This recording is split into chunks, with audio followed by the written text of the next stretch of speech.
Going to school when you were little was meh. Wake up early, sit still, do math. Meh.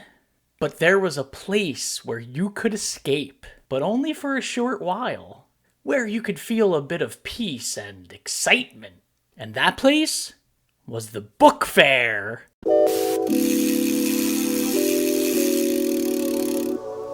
The excitement of the book fair actually started about a week before the fair itself.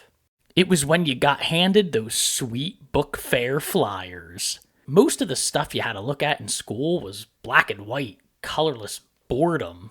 Not the Bookfair Flyers. It was full of color and exciting, wondrous pictures of adventure and mystery. Even if you weren't a big reader, you still looked forward to the book fair. It was a brief escape from the everyday.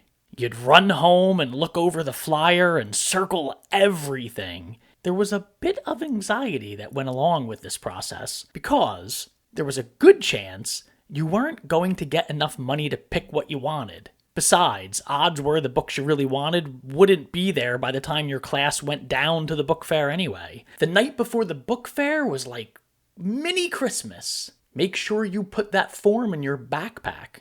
That morning, you'd wake up and beg your parents for money before you ran to the bus stop. It was always a fight to get as much money from your parents as you could. Books only, they would tell you.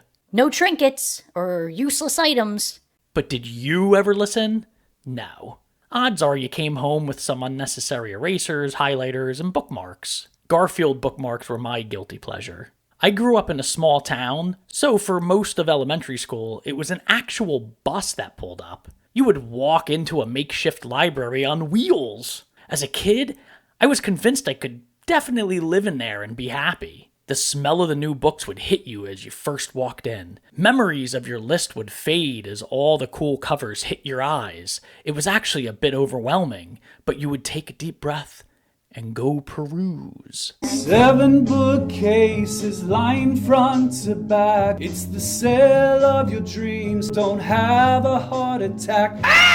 I always ended up near the Choose Your Own Adventure books, and the Ripley's Believe It or Not books, and the Guinness World Record books, the I Spy books, Garfield books, and the Calvin and Hobbes books, and the pop-up books. The pop-up books were a favorite as well, though they were usually expensive and usually sealed to stop kids from destroying them. There was always a ton of sports books too, and the adventure books and mystery books, and let's not forget the Mad Libs. Eventually, you would find yourself standing in front of the accessories area. It was hard not to spend all my money on cool bookmarks or sweet pencil erasers, and often it was exactly what happened. And for the next few days, most kids would be rocking some sweet ruler or pencil topper in class.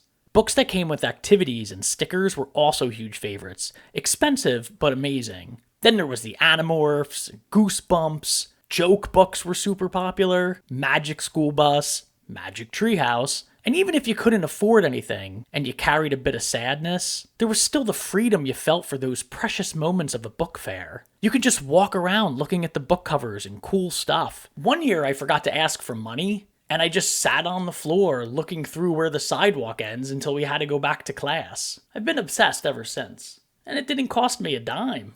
You learned about your classmates too on that day. You'd peek over and see what your friends picked. Oh man, Susan is into Sweet Valley High. Charlie loves trains? Chip loves science fiction?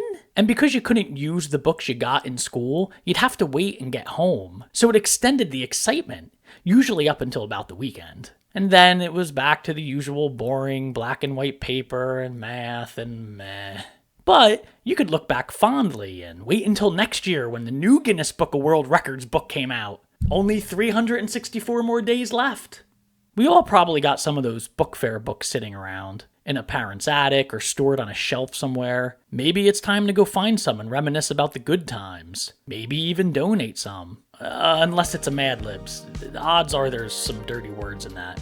So thank you for backpedaling with me. I'm Tig, and I'm gonna go lay on the floor and read some Calvin and Hobbes.